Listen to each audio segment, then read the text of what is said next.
Hi, I'm Greg. I'm the lead singer for Lipstick Generation. And I'm Steve. I'm the bassist. And or maybe the guitarist now? Who knows? Who knows? Greg, And maybe you're the bassist. I might be the bassist. Who knows?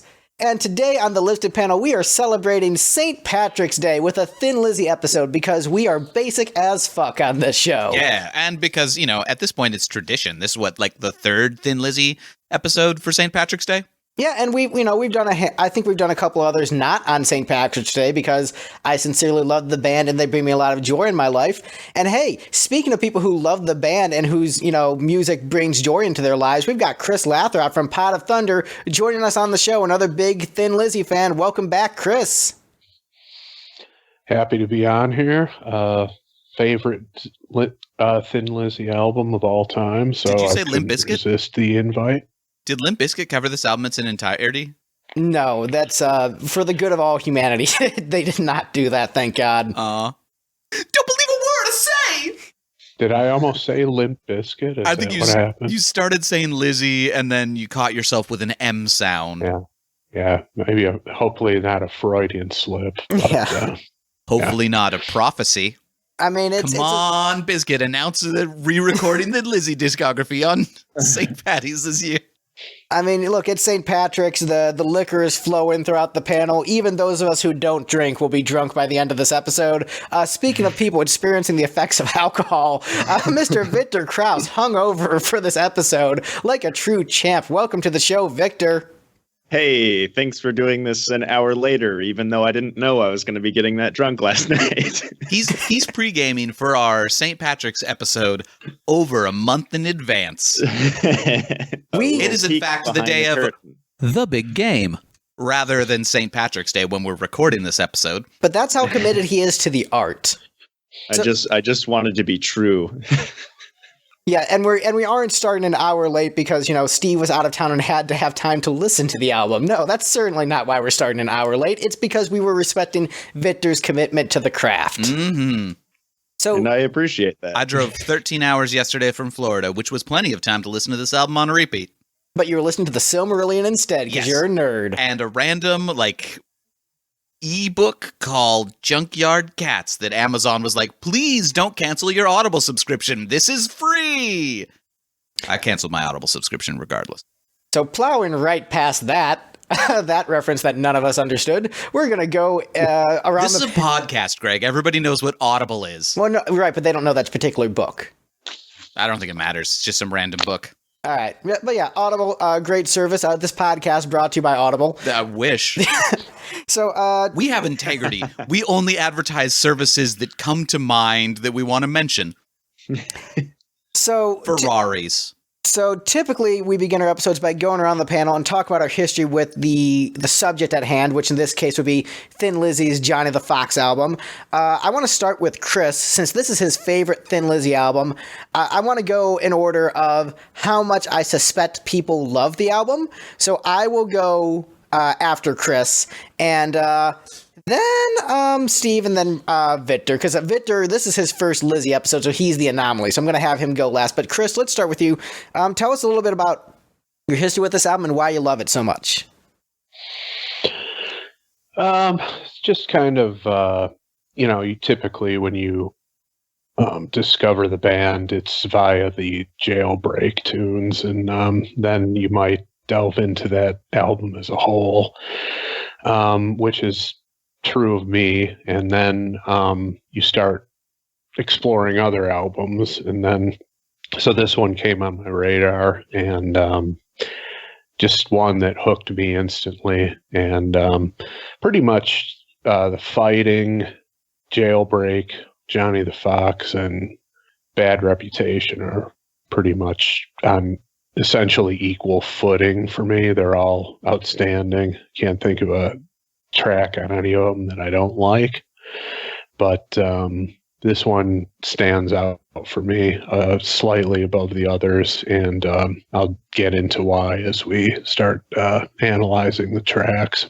Yeah, and I'll go ahead and go next. So I discovered the band through I knew The Boys Are Back in Town and Jailbreak the songs, but I really discovered them through the Dedication single and that Greatest Hits CD. That was my introduction to the band. So The only song from this album I was familiar with before listening to the entire album was the single Don't Believe a Word.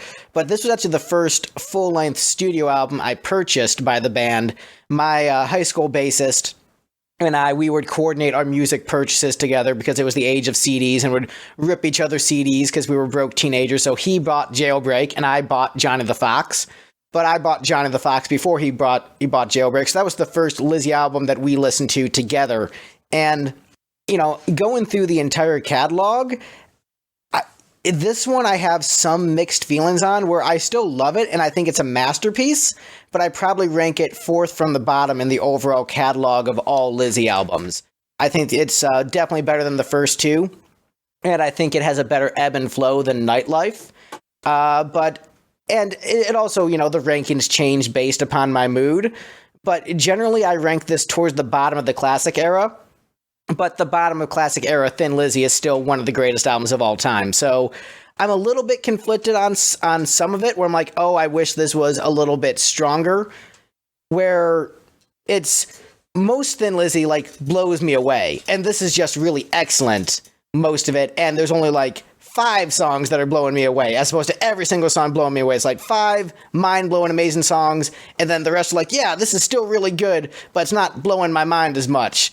So still love it, but it's not quite the top tier of Lizzy for me, at least some of the cuts. So, Steve, how about you? You're the resident next person with the most expertise in Thin Lizzy in this group. Sorry, Greg, just give me a second. I'm grabbing a piece of paper so I can make a note of the timestamp for when Greg said most Thin Lizzy blows. All right. Well, we're gonna go to Victor while Steve makes that, so he can use that drop on later episodes. You know it. Well, I've waxed poetic on previous episodes about how much I know about Kiss, and I think when it comes to Thin Lizzy, I might know 10 times as much.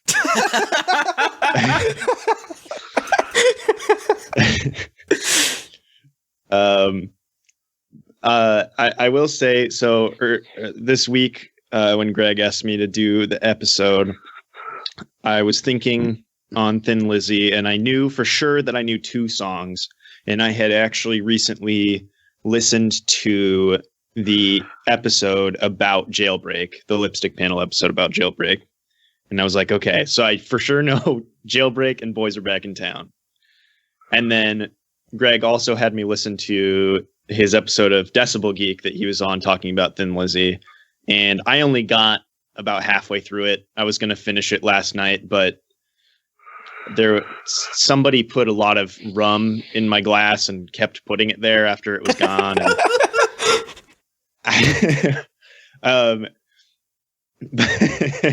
But I got up to the point where they talked about Bad Reputation, and I was like, oh, there's another song by them that I know. Because somebody played Guitar Hero. I sure did. So I know 3 songs by them, but now I know 13 songs by them. And what did you think overall about the album? Just general thoughts before we get into the ranking. Are you surprised that I like this band? No, not at all. I think the thing I'm right now most curious about. So this is, I think, I've been on this show a million times, and only twice have you ever told me I wasn't full of, or have you ever not told me I was full of shit. But okay, and this was one of them, and I suspect it's because I was drunk when I sent my rankings and you weren't even awake. So, you are correct, because yes, you are absolutely full of shit. So much so on this ranking, perhaps more than you've ever been. Okay, see, that was the thing I wanted to know is like, so are my rankings like, are they completely out of line here? I have no idea. And I usually have some indication because we usually talk more through the week, and we just didn't happen to this week because I didn't have as much time to listen to the album as I normally would for an episode of the show. But I think overall, I like it. There's, I think, only one track that I'm overall negative on, and then there's a couple that I'm neutral on, and the rest are either good or great or fantastic. And Steve, how about you? This is probably the Thin Lizzy album that I've listened to the most times, in that, at any given time, Greg has this album and or Jailbreak in his car and or the live one. And this is the one that I was like, oh, this is kind of like a concept album. I like rock operas, so this would be the one that I was most inclined to, while riding with Greg somewhere, say, oh, let's just toss this one on. Plus, I listened to it twice in preparation for this episode, because a week ago on Friday, when I normally listen to the albums at work, I listened to this album, and then I was like, oh, shoot, I'm going to be in Florida for a week, and then frantically listen to the album one more time before we record the episode. So, I was vaguely familiar with it. For more notes on my overall fandom and familiarity with Thin Lizzy, go listen to our Jailbreak episode, as you should have anyway, Lipstick Panel fans. But I guess you should, for those who just don't want to skip over immediately, where would you say you are in terms of fandom of the band? I'd say very casual. Okay. So I was first exposed to Thin Lizzy through Basic Bro Rock Radio, where I heard the same popular songs that everybody else did, and then I was exposed to more Thin Lizzy by Greg. And they're one of those bands that I'm a little more neutral towards them than, say, Kiss. Like, they have their highs aren't quite as high. There's no crazy nights in the Thin Lizzy discography, nor are there any I Was Made for Loving Yous, but there also aren't any Christine 16s. So the lows aren't quite as low. They're much more, I'm less likely to be annoyed by them, but they don't have a Black Diamond. All right, so there we go. A diversity of opinions on this panel. But yeah, let's jump straight into the ranking. So coming in as the least best song on Thin Lizzy's Johnny the Fox, we have a Boogie Woogie Dance coming in at the bottom. Greg, you hated this song. Why? So I don't hate it. There's not a song on this album that I hate or even think is bad. There's just a few songs, and they mostly came in at the bottom of this ranking, where they're not at the same standard of excellence I usually want Thin Lizzy songs to be, where they're still very good, very competent, very enjoyable, but they're not getting as much of a visceral reaction from me. And so Boogie Woogie Dance, when I was a teenager, I actually didn't really care for this song much. For me, it in some ways was sort of the boomerang of the Thin Lizzy catalog. Ooh. Where it's we're going to close out this album with a song that's kind of silly lyrically. Great. Now we're going to be here all damn day. I'm not gonna go too long into a Boomerang thing, because this is a much better song than Boomerang. Because it was just closing out with just a really energetic rock song, not very melodic and just all about the riffs. But unlike Boomerang, this is a good riff. It does have this pummeling energy, and at this point in my life, I do love the song. It's just there are other Thin Lizzy songs that do intense syncopated rhythms, I think, in a more interesting way than this song. So there are other Lizzy songs that do the same kind of things better, with better lyrics on top of it. And I think if this song had maybe more aggressive, menacing lyrics and wasn't called Boogie Woogie Dance, when I think Boogie Woogie, it might be my perception. I'm thinking, Jerry Lee Lewis and Chuck Berry and that old school rock and roll rhythm and bounce to it. And or this is Oogie Boogie from Nightmare Before Christmas. Or Oogie Boogie, but this is more proto Metallica in its rhythms, and it's awesome. But there's that disconnect between the lyrics and the music. But I still think it's very excellent. I like that breakdown section. And I think it's overall a good piece, but there's just, if I'm ranking, all the Thin Lizzy songs on a master playlist, it comes towards the bottom, but it's still an A. There's nothing below an A on this album. It's just not, most Thin Lizzy songs are S+. So when I was reading up on this album a little bit while doing my research, I did see that some of the people involved in it, I forget exactly who, sort of felt like some of the songs on this album were a little bit undercooked.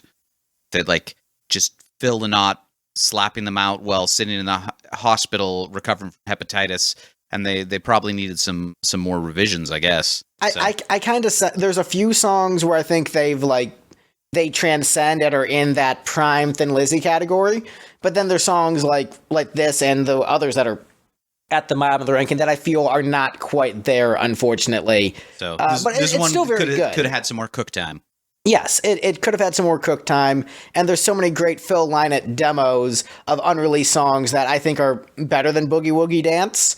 So it's not that, there's any shortage of excellent material coming from Phil Lynott. It's just this one, I think, this one, there's certain songs on this album that feel like they were rushed out, and Thin Lizzy rushing stuff out is still better than most bands taking their damn sweet time, but it does feel a little bit rushed to me. No comment? Hot takes. I'm insane with anger. Chris, what did you feel about this one? You put this right in the middle. Yeah, I had this 6th of 10. I'm with Greg too. They're kind of there's not a song I dislike. So I mean, aside from the few toward the top, they could pretty much be interchangeable for me.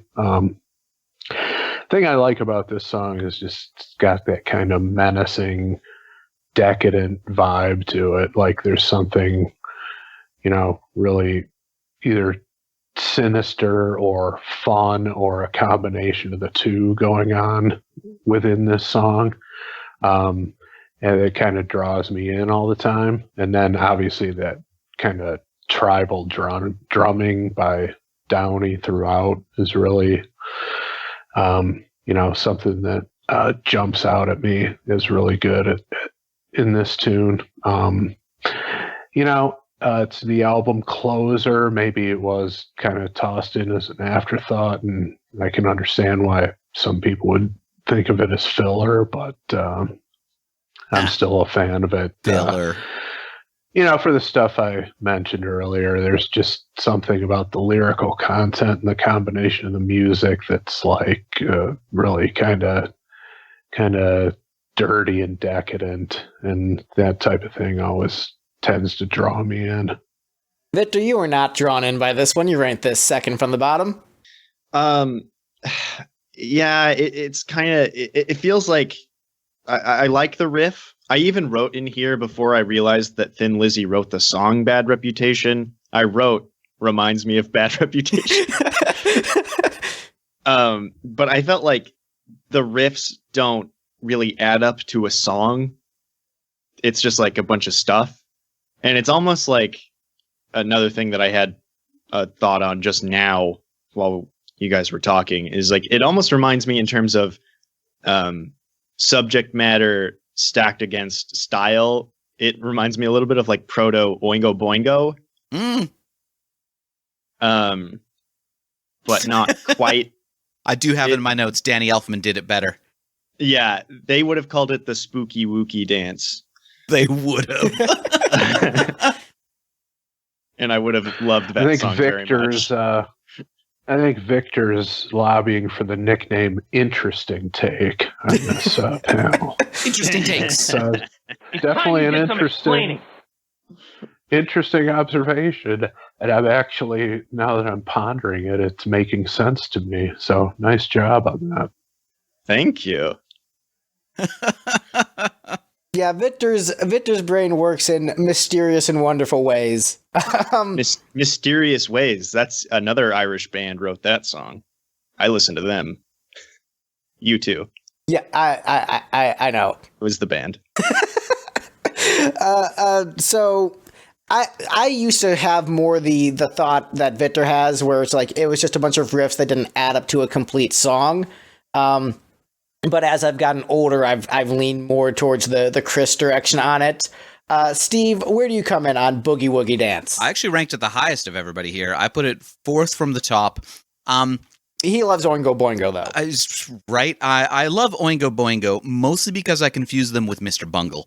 But this did have a pretty good riff. I wasn't super fond of the breakdown, and I think this one does succumb to the could have spent more time in the writing process, in that the lyrics have a real place in France vibe to them. Ultimately, I feel like Kesha did it better, and that's sort of my overall conclusion, but it's a decent song. That's what I have to say. All right, I'm done talking about this great song. Sorry, Chris, hold on. ahead. I got a question about Kesha reference, which is also Kesha covered "Place in France" better than Thin Lizzy. Is my intention? Yeah, I know. That's what my question, and I'm not drunk, but the way I'm latching on to some of these takes is making me feel like I'm drunk because there's no rational explanation for it. But, Chris was like, I'm not going to drink, but I'm going to go hang out with the lipstick panel and feel like I've been drinking. Yeah, living vicariously. No hangover that way. So did Kesha kind of expand on the whole ladies have no pants vibe of the Place in France lyricism? I believe she did it as there's a place downtown where the freaks all hang around.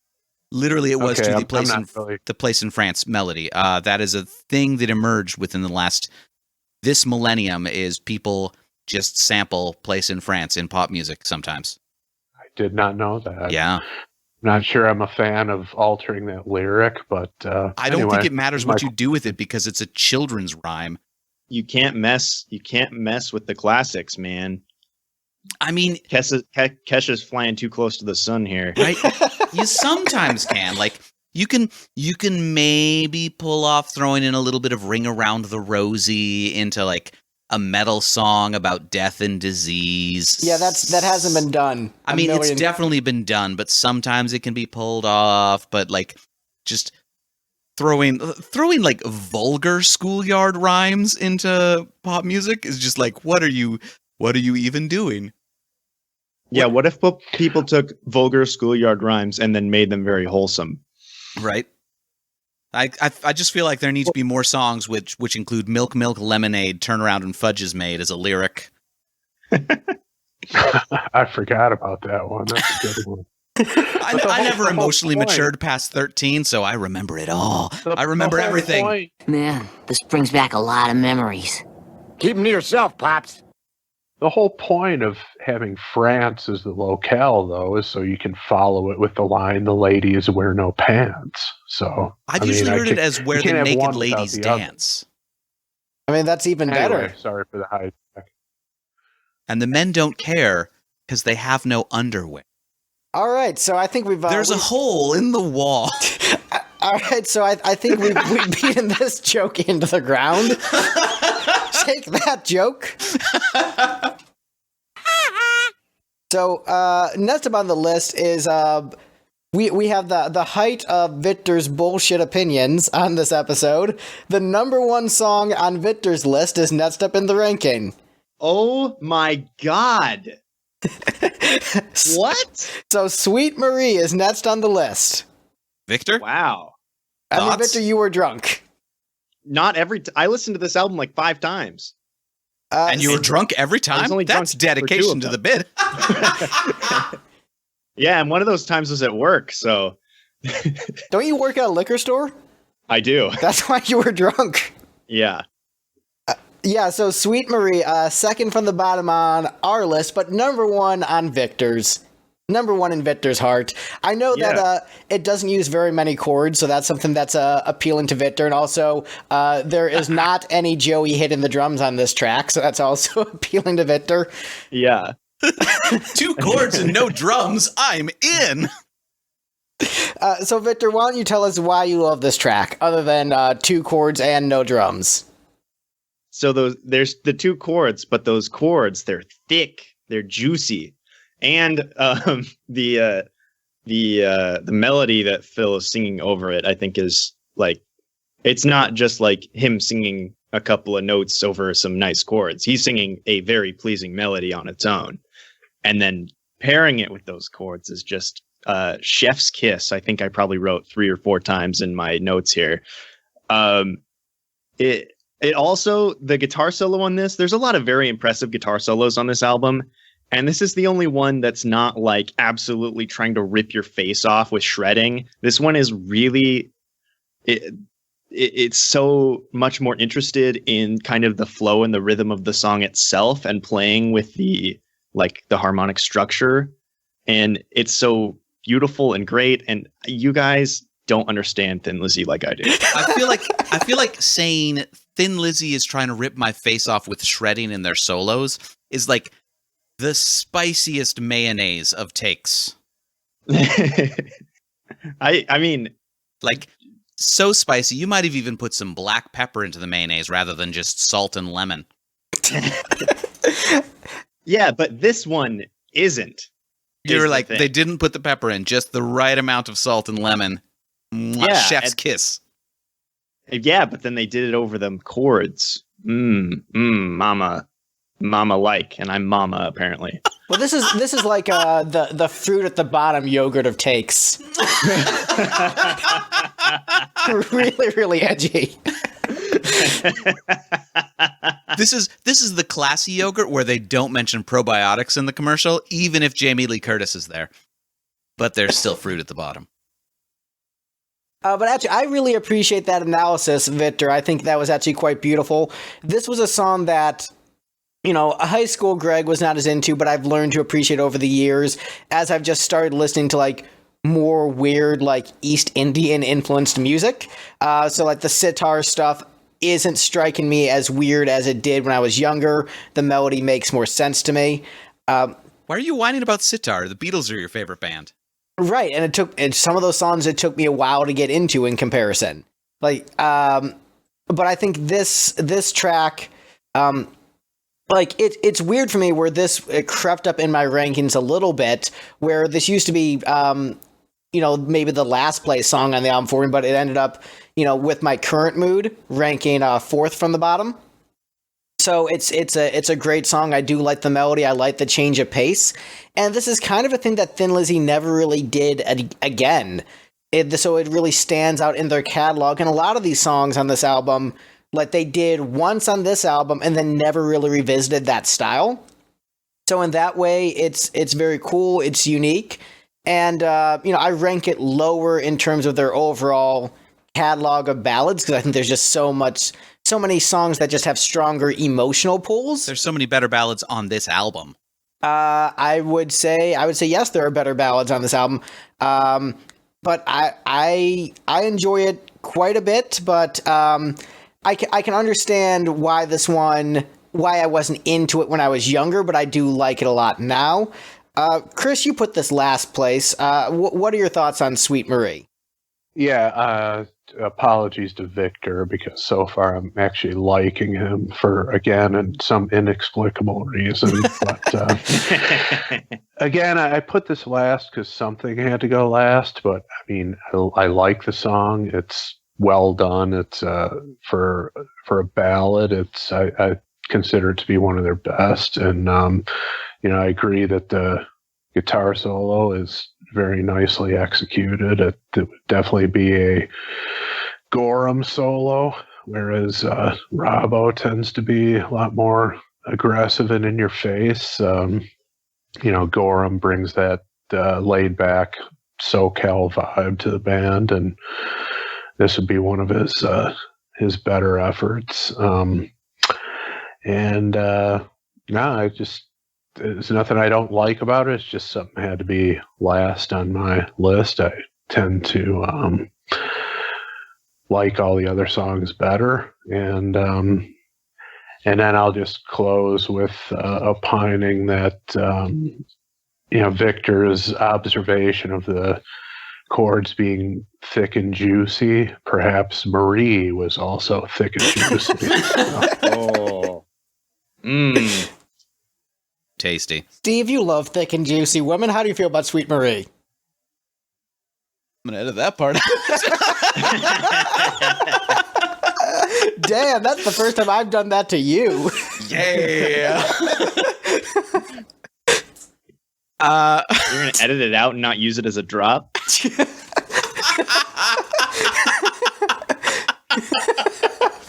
We shall see. We shall see. So I put this one second from the bottom just because you sort of go through the mental checklist of kind of a concept album, There's a nun involved. Sweet Mary. Queensryche did it better. I'm not much one for ballads usually. This one's on the boring side of ballads, and Queensryche's guitar solo on their ballad rips your face off. And also throws in sex noises. I don't know if I'm as big of a fan of that part of things, but look, I just have one joke. All right, so it's a ballad that Steve finds boring, that he doesn't really remember too much what it sounds like. Right, yeah. Yet another joke about death, perplexing some, and just plain scaring most. All right, well, we'll just plow past that and move on to, next up in our ranking, Victor's least favorite song on the album. We've got Borderline next on the list. That is, I love your rankings on this show because they're never anything close to what the panel comes up with, and just the shock of where things end up in comparison to your ranking is always a joy. Like I always take notes. I put the ranking number to the right on my rankings on my document, so I can know, and so I can be mad later. He's just got like one of those boards with a bunch of like pieces of yarn or felt yarn connecting everything, and like a huge conspiracy theory of, all right, Borderline, third from the bottom. What? Yeah, so I understand Joey hits the drums too much on this, and that's why you don't like it. Any other reasons why you don't like it other than too much drums? So there's a lot of songs on this album that I feel very specifically are like super proto-Metallica in the way that like specifically the guitars are arranged. With one main difference being the drumming in Thin Lizzy is a lot different from how Metallica is. I'm almost ready to make a value judgment and say I like the drumming in Thin Lizzy more. But so like Rocky, for example, feels very much like, okay, Metallica listened to this and jacked off a lot. And then, but then I feel like this song is proto a lot of music I really don't like. Like this feels like proto Stained. I would still take this over It's Been a While. Harsh. That's what it sounds like to me. As somebody who's literally had his salary paid by Stained at times, you're not wrong. They do suck. I would actually say this is a proto hair metal in a lot of ways. This is a proto hair metal power ballad in terms of the instrumentation and structure. If you think of where, Motley Crue and Poison and all those 80s hair bands, this is like a decade prior, precursor, ahead of its time. Musically, there's obviously a lot of country influence in the song. I also put Lynyrd Skynyrd. Yeah, like kind of their more like Simple Man kind of stuff. Yeah, it falls sort of into that, the Skynyrd Simple Man kind of category, but also there's just in terms of like the lyricism and the vibe of it, there's elements of like, Willie Nelson and Johnny Cash just in the heartbreak and despair and the lyrics. It really has that mixture of country lyricism and really a country melody, which you don't really get in the 80s hair band power ballads. So it's essentially a country song with the instrumentation of an 80s rock ballad done by a 70s Irish hard rock band, which is a weird combination. I've had a number of people in Nashville tell me that they think this song would be really great if a country artist covered it and that it would be a potential country hit. I think that the chorus is not poppy enough to be a hit in the modern country market. But I think that prior to the early 90s, this could have been a country hit if covered by the right artist. And I think my general thoughts on it, the lyrics are very strong, the melody is very strong, and it's a very unique song in the catalog. But because of its uniqueness, it's a little bit less melodically pleasing than other Lizzy ballads. But the emotion of the lyricism is very strong on this piece. And so I still love it a lot. I want like I just want the hooks to be like bigger and more melodic, and they're still excellent, but like I'm wanting that, that Bon Jovi chorus, and what I'm getting is a good country chorus, but it's different than what I typically want with this instrumentation, but it's still an excellent song. Hey Greg, I've got really good news for you in terms of just like Thin Lizzy writing a country song that's better than this one. Did you know that on the previous album they had a song called Cowboy Song? Oh, no way. What? No, yeah. Oh, that's sweet. I should go listen to that. Yeah. That's awesome. So most of these songs... I knew that. Most of Yeah, of course, you're the expert on this, Victor. So most of these songs, I have some sarcastic note about such and such did it better, where I note some version that came out at least 6 years later than this.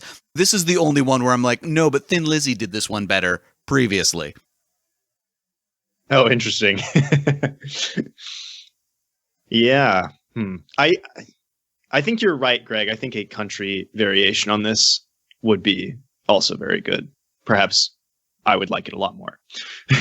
Yeah, I think it's that weird comedy, because it is very unique what it's offering, like instrumentation-wise, for the era, with that kind of melody, that kind of lyric. Like, it does stand out very much as a very unique song.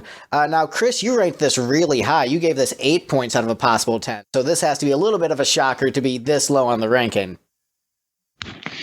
Not much of a shocker, but none of our bullshit surprises Chris anymore. I had it third from the top. I'm a big fan of it. The emotion of it appeals to me, and I really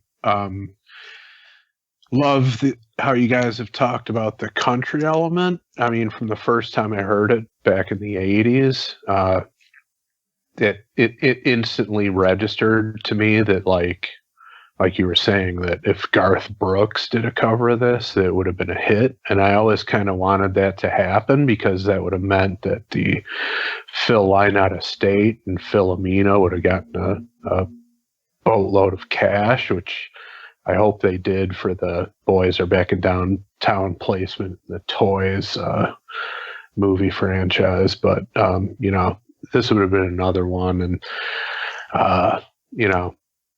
I totally agree that had a country artist back during that time period latched onto this and released it, I think it would have been one of those kind of songs that, people would have been unfamiliar with it, so they would have thought it was an original song by that artist. And it's good to hear that like people actually in that industry in Nashville have that same opinion. So yeah, it's cool to hear you bring that up before I was going to bring it up, and then we're on the same page there. And I will also agree that Stained is awful. How this Aaron Lewis guy ever ascended beyond the level of McDonald's fry cook is a complete mystery to me. Then again, as long as we're kind of on the country topic, we live in a world where the likes of Blake Shelton and Luke Bryan are megastars. None of these guys, from my standpoint, possess any level of charisma. There's nothing about them that sets them apart from any regular schlub walking down the street. I just don't get it. So I'm with you guys on that take as well. Yeah, I mean, we've sort of discussed this on many an episode, but there is, I think, post the grunge revolution, in a lot of ways, this desire of, rock stars need to be normal people and just like everyone else, the desire of them wearing street clothes. And I think that a lot, like part of the appeal of a rock star is that you want them to be different.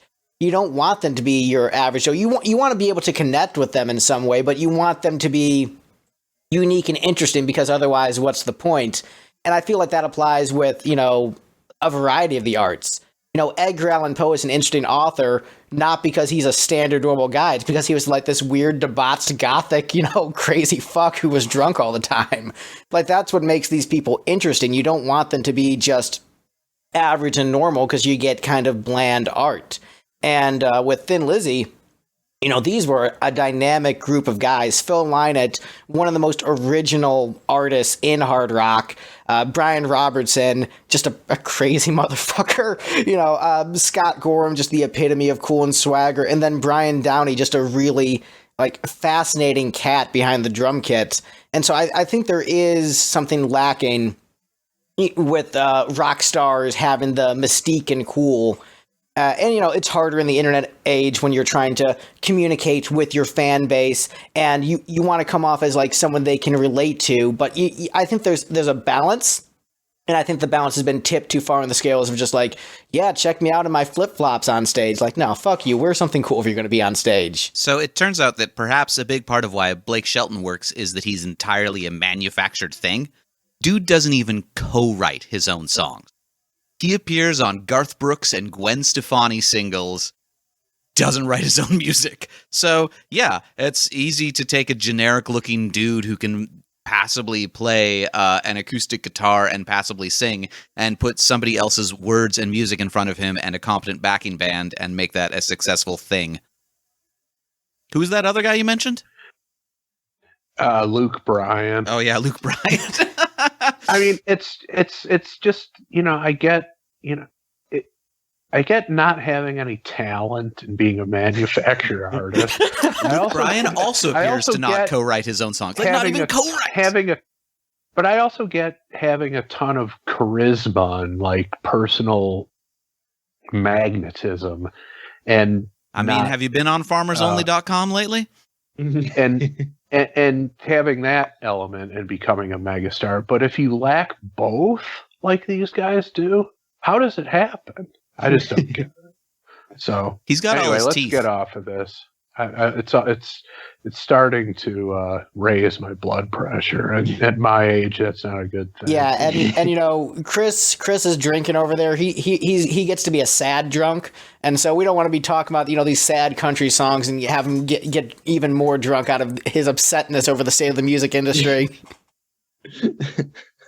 So yeah, let's move on to the next song on the list. So this is my favorite ballad on the album. And I think this is much stronger than the other ballads, in my opinion. So next up on the list, we have Old Flame.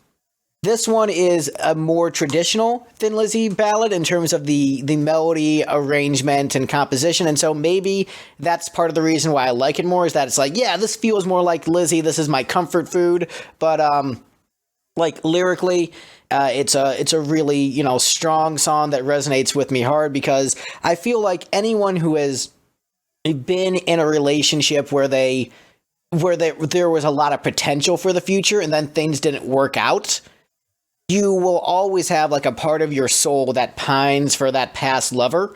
And even though you can recognize how they might have been unhealthy for you, and you recognize in the long run it's good you're not with them, there is still always going to be that small spark within your spirit, because, if you're someone who has given your heart to another person, I don't think, love can really die in that way. And so this song really captures that emotion so well. And, once again, the great ebb and flow of Lizzy albums, where there's the sensitivity and the vulnerability, but also the swagger. This is, Phil really letting that vulnerability out on record in a very catchy, well-written song that in many ways raises the overall quality of the album for me, because it does fit in so well with many other Lizzy ballads, and makes me appreciate this album even more when there's a song this great on it. So I love Old Flame. I think it's great, and I think it is crucial in the part of the album where it is, and that it really builds the appreciation of the record even more. Steve, why am I full of shit? Well, a couple points. First of all, your wife's not going to listen to this episode, right? Right, but I'm happily married, and I don't have any desire to get with past lovers. But I think you just happen to be pining for them. No, I'm not. Look, I think that there is a part of truth where just you reflect on what your life could have been. You're happy with the state of your current being, but you do still care about those people from your past in some small way. Secondly, that which slumbers may eternal lie, and given strange eons, even love may die. Yes, go on. I understood that reference. Thanks, Captain. No, I mean, I just I don't know. I didn't. This song was okay. It was decently written. Well, you don't have exes. That's why you don't get it. You're like, I've dated one person and I'm happy. Yeah. Right. Precisely. Anyway, this song was fine. It was decently melodic, but if I were to do a punchy EP version of this album, this would probably be the cutoff that doesn't make it, and Cowboy Line would be just above the cutoff. Maybe, depending on time constraints. If they're like, you need to drop another one, be like, okay, we can drop Borderline too. Well, Chris, you have a heart, so I assume you like this. Yes, I have some worldly experience that Steve clearly lacks. But, it takes a long drag from his cigarette. Again, I am not drunk, but I'm reacting as if I am, because Greg's analysis of it was 100% accurate and equal to mine, which should be frightening to both of us. But anytime you and I agree, that's just a bad sign for the universe. I like that you call his analysis equal right after calling it great. You're like, Greg's analysis was great. Mine is equally great and identical, in fact, so it doesn't need to be restated. Did I say it was great? I guess it's great. You didn't, but you implied spot on. But, it's bouncier than Sweet Marie, a little more up tempo. It's kind of got that sort of whimsical feel to it, and like Greg said, it's that demonstration of vulnerability that's like the opposite side of the coin from the immense, swagger and confidence and cocksure attitude that these guys put out in a lot of their other material. So yeah, I'm a fan of it. And Victor, you ranked this pretty high because it's a ballad, so go on. Oh, me and my ballads. I actually do like this song a lot. I think the only thing that kind of bugs me about it is I don't know if it's just like what I happen to be listening to it on, or if it's something just in the mix itself, or if it was just a limitation of the time. I think the riff, kind of the main riff going on through the song, is so good and cool, but the way that it sort of I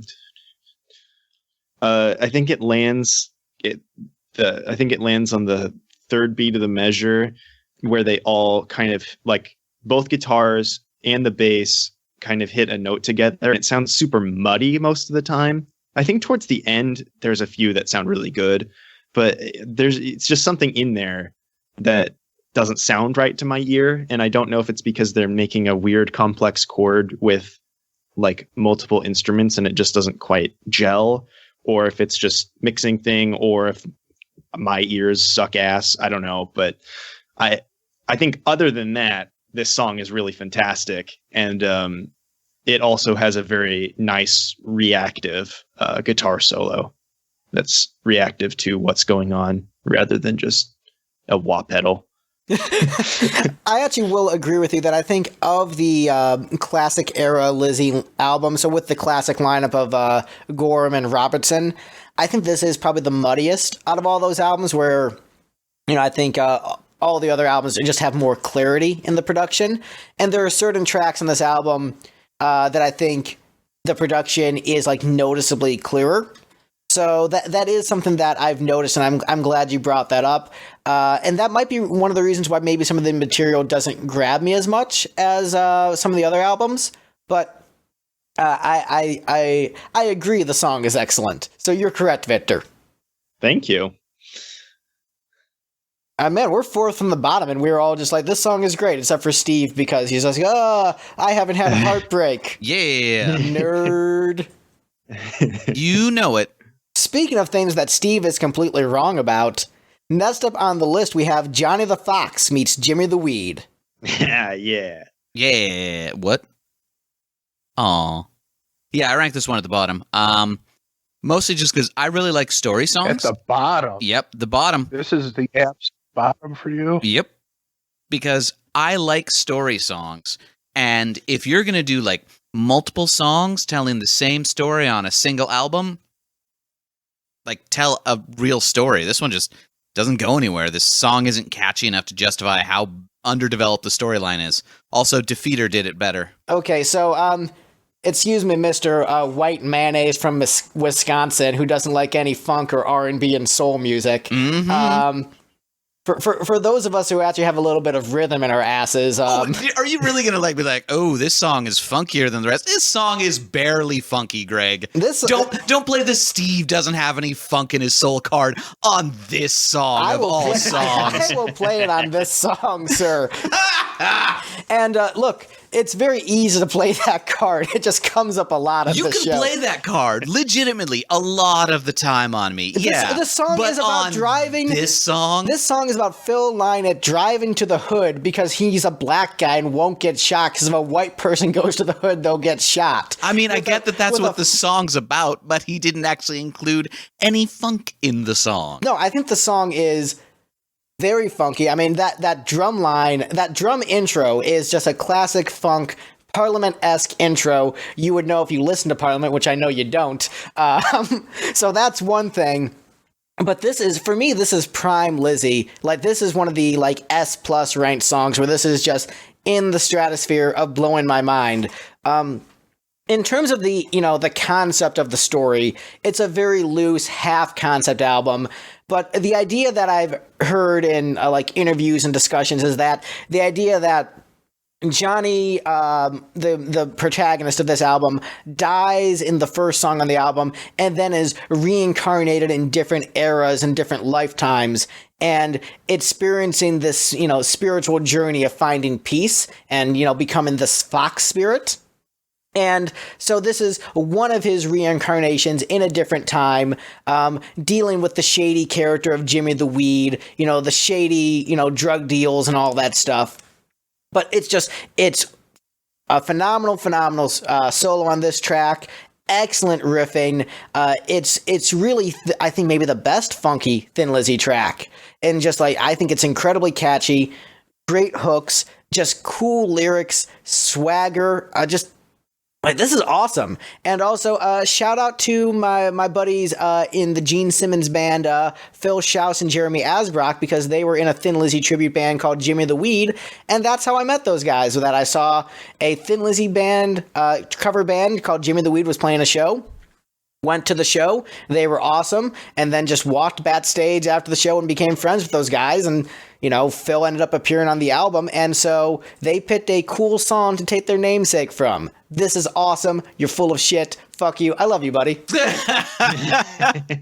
This may be the funkiest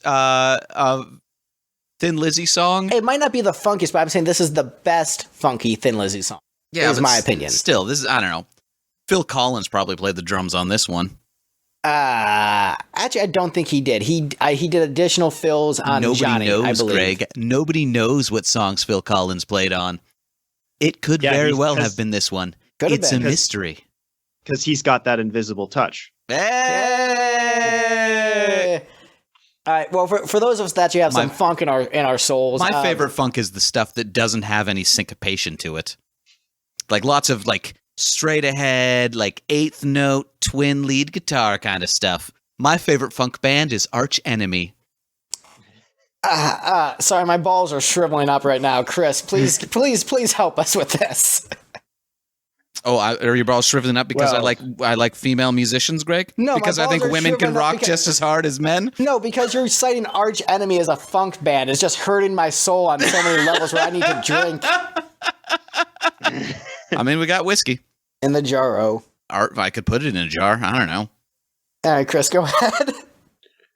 Yeah, it sounds like your balls are shriveling down to the size of Steve's at this point. given his take on this song. Look, this just second from the top. If you want to like this song, that's fine. But you're I will fight on the how funky is this song? Some wah guitar doesn't a funk song make, Greg? Otherwise, you wouldn't complain about Red Hot Chili Peppers so much. I'm sorry. I'm gonna let Chris jump in, but I have to refute that bullshit. This is very much a classic funk rhythm, and it's not like a generic funk rhythm. Like, this would fit in well on an Isaac Hayes record. Like, I actually listen to the genre, dude. Like, this is potent stuff for the funk genre. Sorry, Chris, go ahead.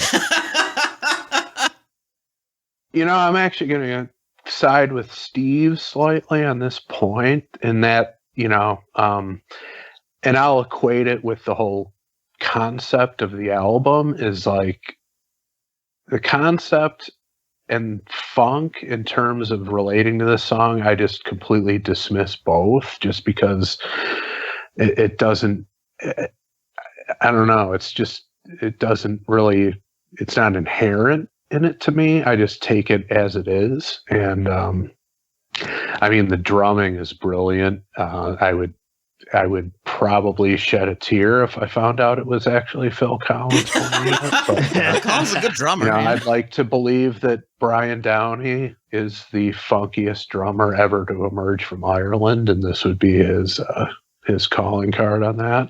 But all the drumming throughout is masterful.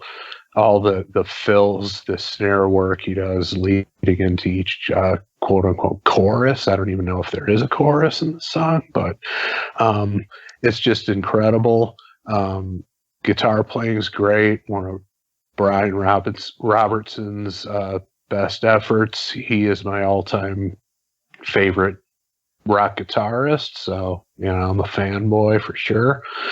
And also, and this was something I wanted to mention about Boogie Woogie Dance, but I guess I wasn't really expecting it to be at the bottom, so I wasn't ready to comment on it at that point. But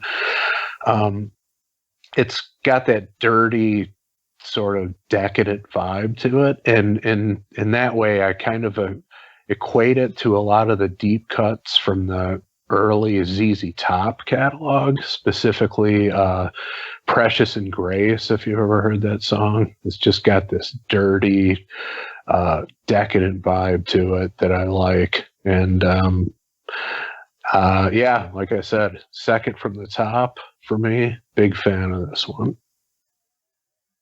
Victor, you put it right in the middle. It's basically in the middle of the ranking. It's in the exact spot I put it in. Aha! Congratulations. I did it. It's the one song I've ranked that's close to where it ended up. I love the intro of this so much, but after that it kind of just becomes like he's just sort of talking and there's riffs happening, which I'm not against. It's just like really weird, especially in the context of the album being so otherwise like pretty standard structure stuff for the most part. And then to have this, I do love it though, because it's just so weird. And when I make albums, I try and have weird shit happen in them.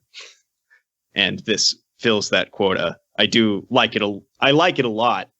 But I think the only part that really sticks with me is him going, Johnny the Fox! Which is awesome. It's awesome. But I think the entire atmosphere that this sets up, I think, is very cool. And I do like what this does for the narrative of the album. I don't think that every song on this album actually fits into the narrative. Like, if you really fudge it, you can make a narrative out of this album, which we will do as a tradition for whenever we do a concept album.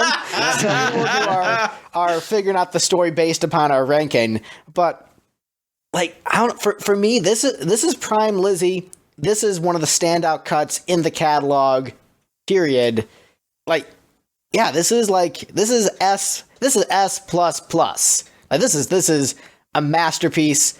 I love it. Really no complaints with this one whatsoever. I don't know, Prodigy did it better. I was trying to look up drum tabs for it, and I found a page that listed everybody that sampled it. And this was the drum beat for Prodigy's Breathe. Funky. All right, well, I'm just going to plow past that bullshit. And Prodigy were good. They're fine. They're fine. They're the Kiss of dance music. When I think of funky bands, I think of the Prodigy. Track, Greg. Dangerous road. Greg, are you drunk? so drunk right now. Drunk on power. Don't let Steve lure you down a Prodigy path. Let's right the ship. I honestly do like the song Breathe. It's good. Breathe with me. All right, well, next up on the list, we have a song that was ranked very high by both Chris and Victor. So the two of you, the two Skype guests, unifying on this track, and then Steve and I ranked this towards the bottom. We've got Rocky next on the list. Whoa, Greg, towards the bottom.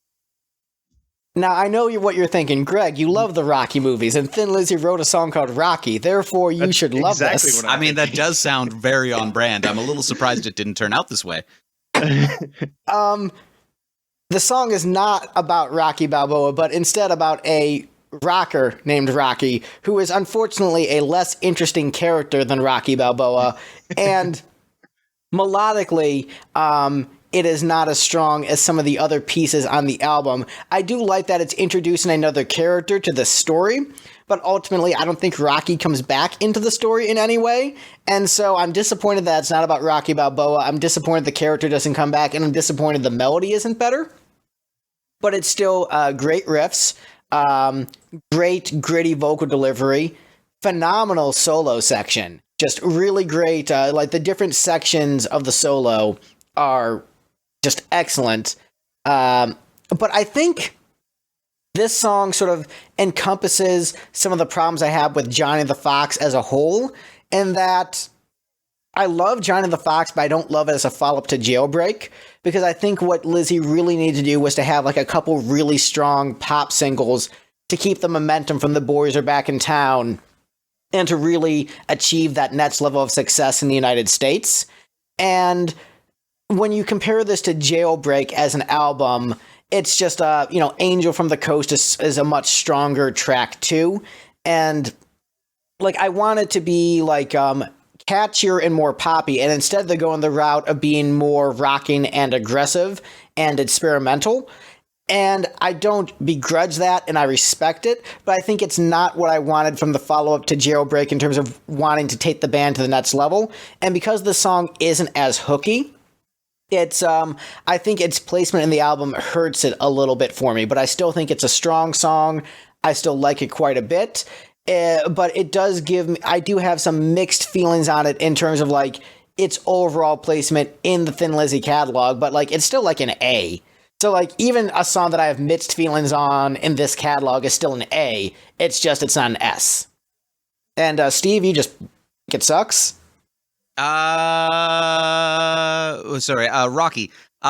So I realized as you were talking that my notes are dumb and I forgot what the song was about between listening to it today and writing and compiling my list. So I came up with the shtick of coming up with bands that did it better as I was getting towards the end of the list. And I looked back and was like, Rocky, oh yeah, that one was about boxing, right? Okay, Dropkick Murphys did it better. I found it kind of, overall, I put it third from the bottom.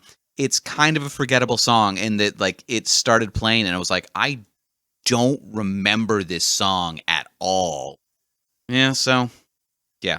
Bottom, definitely, assuming Thin Lizzy can only write A, S, and S plus rank songs, I guess this is a solid low A. That is an inaccurate way to categorize things, but whatever. Look, I'm saying that's for me personally. This is my, one of my top 3 favorite bands. So for me personally, there's nothing below an A on this album. It's just, this is, I'll give you A minus. Okay, all right, then this one's a D. And that, like, I don't particularly like it. If it was playing in the background, I wouldn't be like, what is this garbage? Turn it off. But I'd be like, oh, what's that song? Oh, okay, cool. I might even, like, Shazam it, and then promptly next time it came on, I'd be like, I feel like I've heard this song before. No, I wouldn't even do that. I'd be like, what's this song? And then Shazam it again. But hey, it's good enough that you Shazam it. Maybe. So, Victor, this was your number 2 ranked song.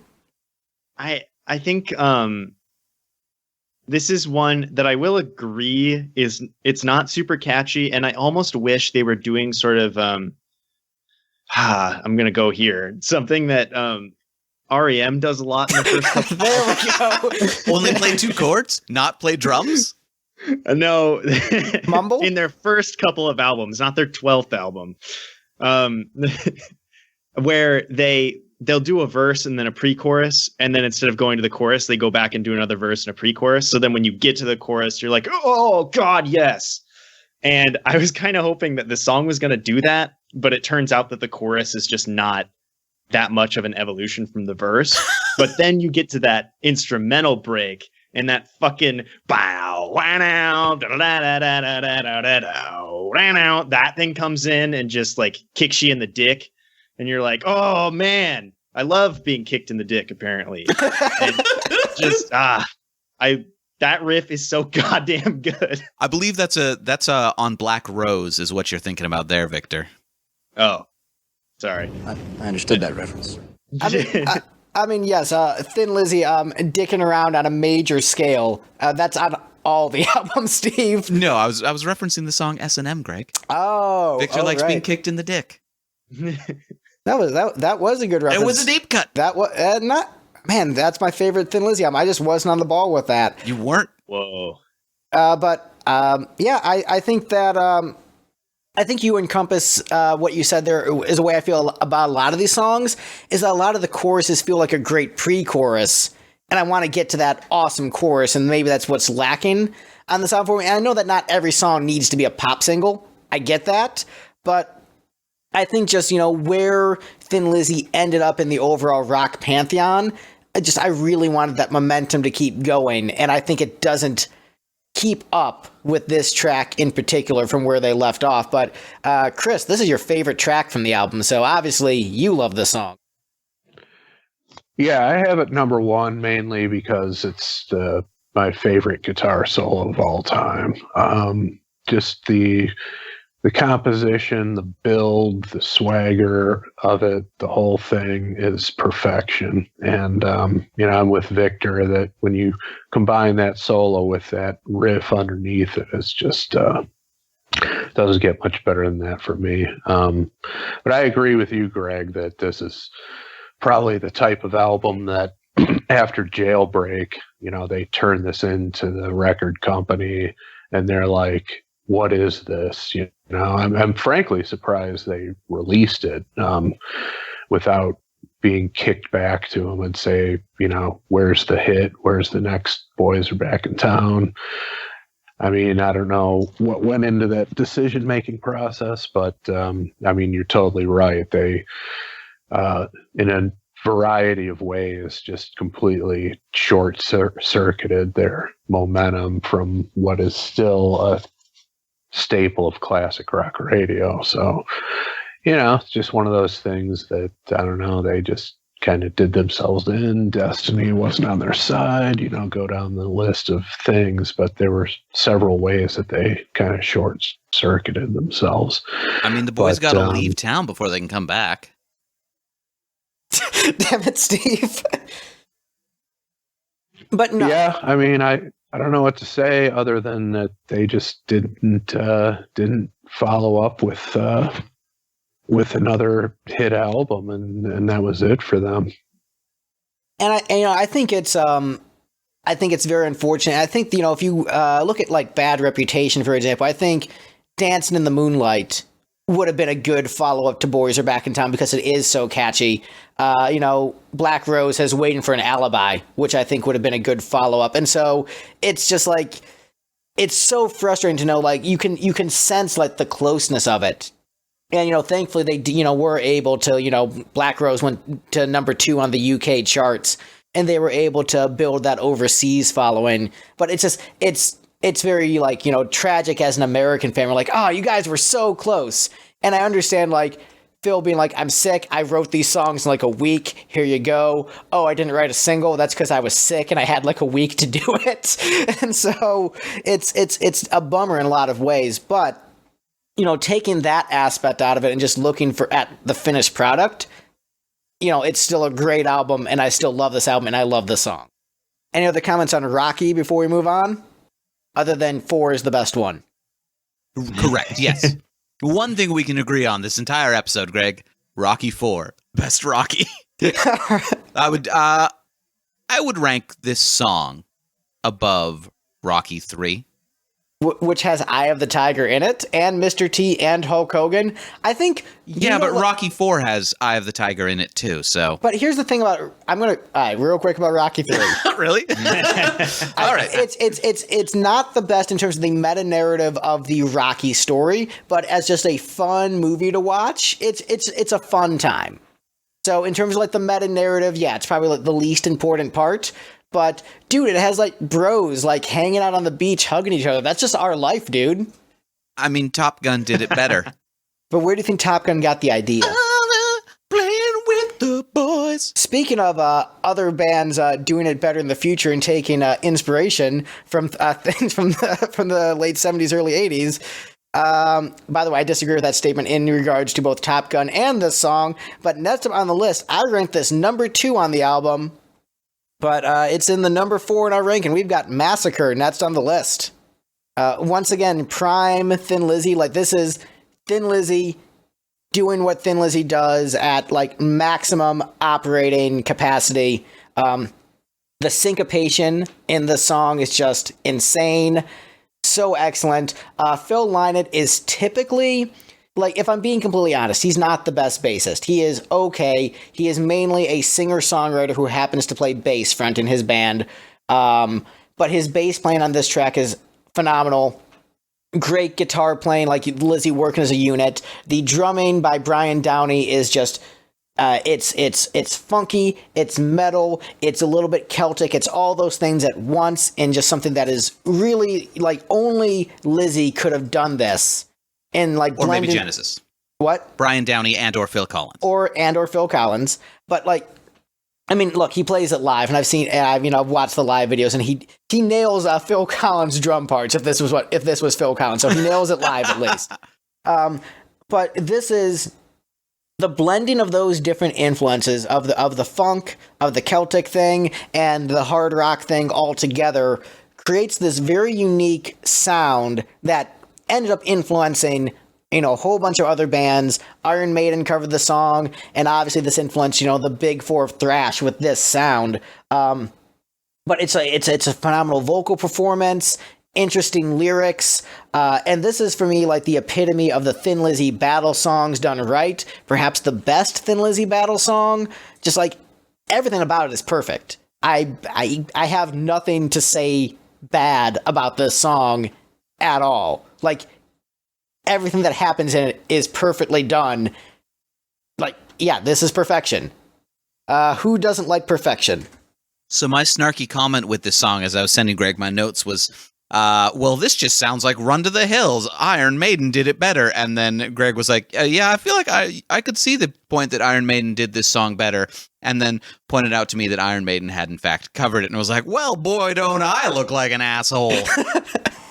Steve looking like an asshole for the first time on this show. It's true. Everybody should make a note of that. Episode 110, I think, is what I called this one. First time Steve looks like an asshole. I put this in the middle. I thought it was like as a proto version of that sound. You can definitely hear that influence, echoing throughout rock music. I feel like other people refined that sound and made it work a little better, but you do have to respect Thin Lizzy for, sort of pioneering it.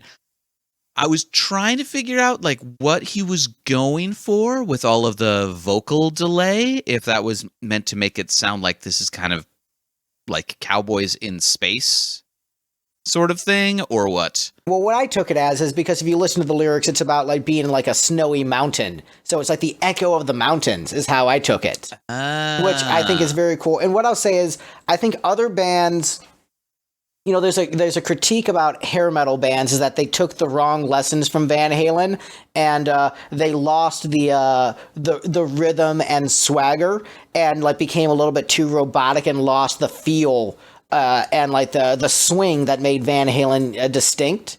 And I think a lot of metal bands took these lessons from Lizzy, but they lost that swing, they lost that funk, and they became very robotic. And then that became the template for metal. But, surprise, the guy who likes Thin Lizzy a lot prefers what Thin Lizzy did than all the bands that Thin Lizzy were influenced by Lizzy. I like that it has more of a unique identity than a lot of those metal bands that came after them. And I really like that there's more soul and feel to the playing. So, yeah, absolute masterpiece. Chris ranked it second from the bottom, but I know you don't think there's a bad song on this album. So why is it less good than the songs you ranked above it? I don't know. It's just I don't think it's as strong as Boogie Woogie Dance in terms of that style of music, that kind of tribal drumming and a little more of an aggressive song. I would put Boogie Woogie Dance above it, also because it's a little bit weirder. Also, I kind of also, and this is not a negative necessarily, but this song is, to me, is kind of like the antithesis of Cowboy Song from the previous album. You know, when I hear lyrics like 600 unknown heroes killed like sleeping buffalo, you know, I think of like the cowboys and Indians battling, you know, in the late 1800s. And so whereas Cowboy Song is a more whimsical, wistful look at the Wild West, this is kind of delving into, you know, the sort of darker side of it. So I just always thought that was kind of an interesting flip side of that. One thing I will say that this contains one of my favorite types of Phil vocalisms. Are you guys familiar with the TV show Welcome Back, Kotter at all? I've seen a couple episodes on reruns, but I honestly haven't watched it since I was like maybe 13.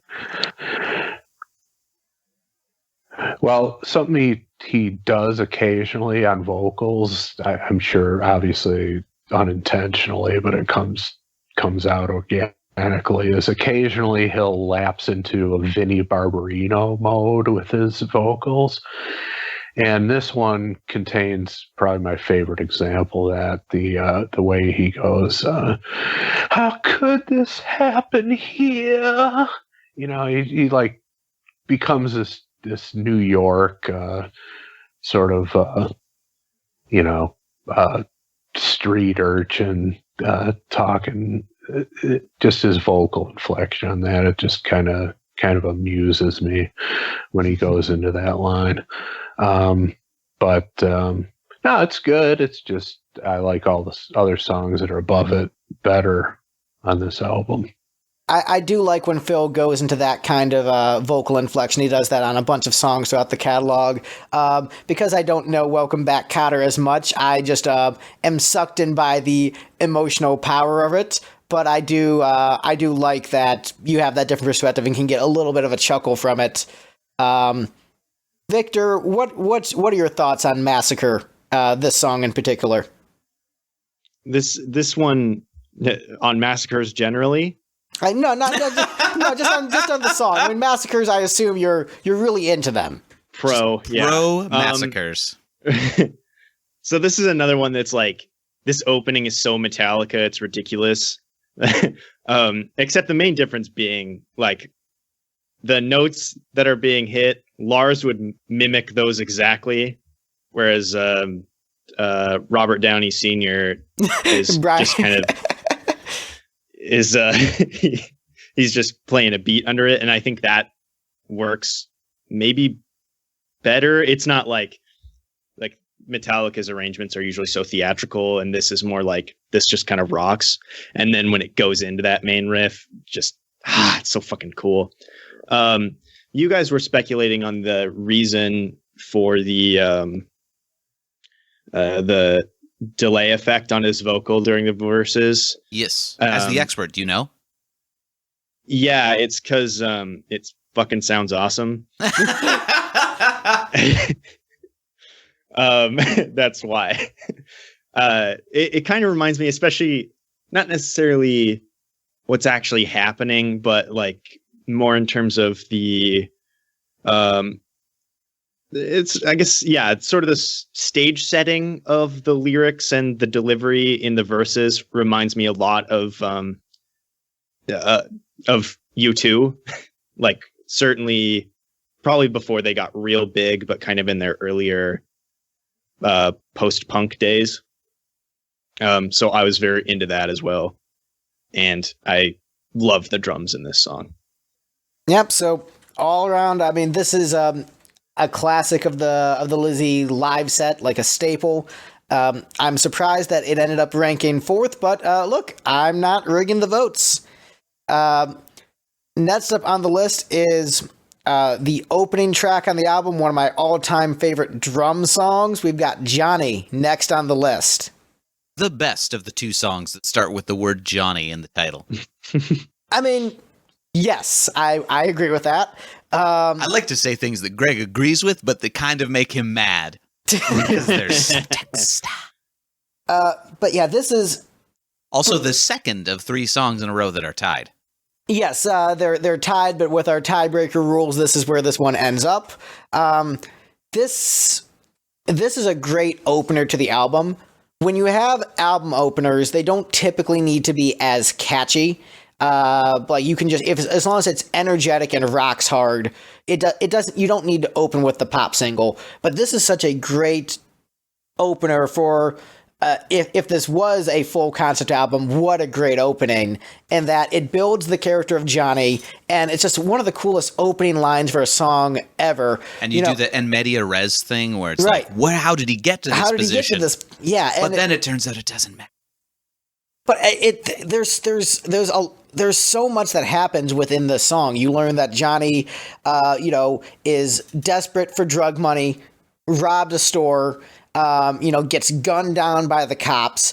You learn that his sister is a nun. The parents have sort of disowned him, and he dies with that necklace. With a picture inside of his family removed, and becoming the fox spirit at the end of the song. Like there's all that within this song with some of the most kick-ass drum fills ever, a great riff, and just like lyrics that just get stuck in your head.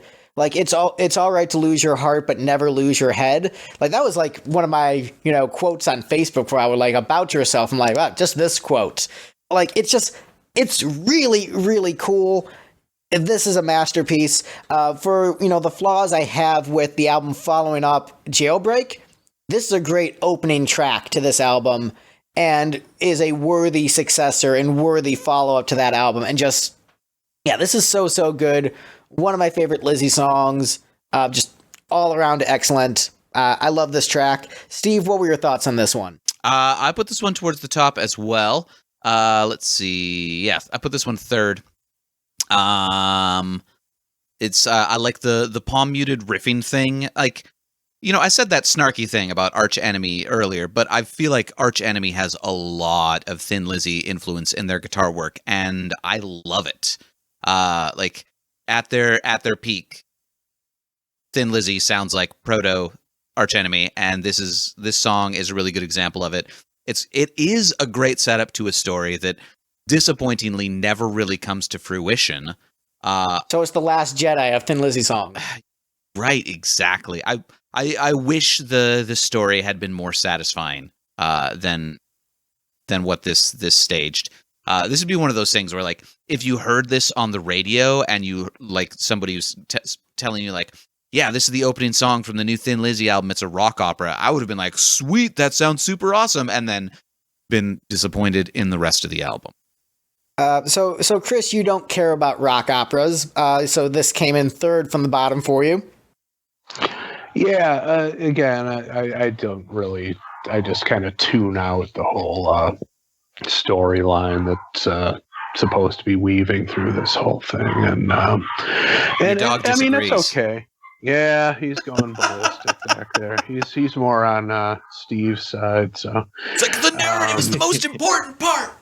Yeah, exactly. He's into that. He responds to that. So anyway, yeah, he's not feeling my take on this, but I mean, it's good. I just, like I said, it's something had to be toward the bottom, and I just kind of prefer all the other songs that were above it, just because to me there's so much strong material on this album. So yeah, it's not like I dislike it. It's just has to be something ranking towards the bottom. That's why when people always freak out when we get into the exercise of ranking Zeppelin albums, and I tell them 4 and Houses of the Holy are in my bottom 3, everybody blows a gasket over that. It's like, well, isn't it's not Dire like Maker I don't on 4? like those albums.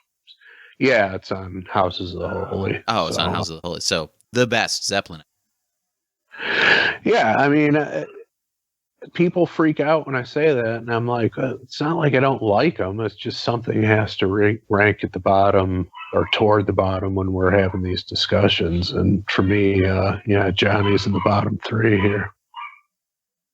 Yeah, I think just for me, just the character of Johnny and just like this sort of like unredeemed, like urban, like anti-hero who through the course of the album can be like redeemed through like weird afterlife spiritual experiences is just, it's really fascinating on a lot of levels for me. But like just as an opener, just it builds that sense of atmosphere. I love the guitars at the beginning that kind of sound like sirens.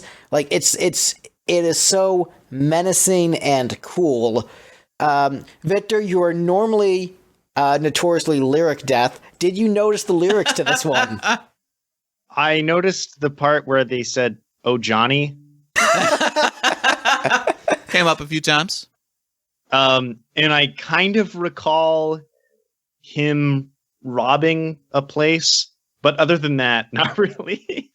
That it was interesting to hear you guys talk about there being sort of a meta narrative here, and then that meta narrative ends up being like some combination of Cloud Atlas and Enter the Void. Wow, deep cut. So that would have been cool. I'd love to hear that album too.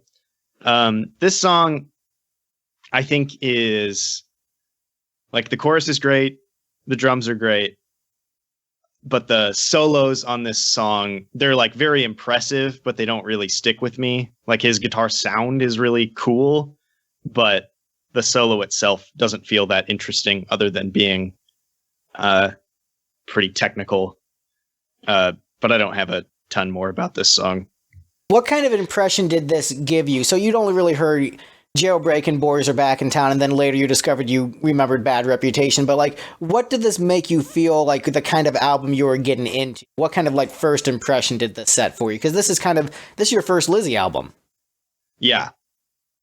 It did set like, he kind of does this storytelling thing that reminds me a little bit of like, I haven't listened to a lot of Bruce Springsteen. It reminds me a little bit of that. It reminds me a little bit of, like to bring up U2 again, not just because of the Irish thing, but like they both do a little bit of storytelling a lot of times.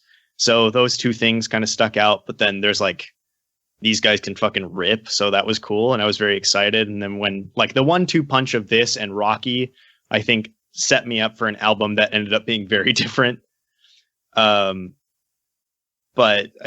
I hearing this song, I was very pleased with what I was about to get into. It wasn't like when you listen to One for All, where you're like, oh no. It was not like that at all. Well, hey, we're at the number 2 song in the ranking. So next up on the list, we've got Fool's Gold.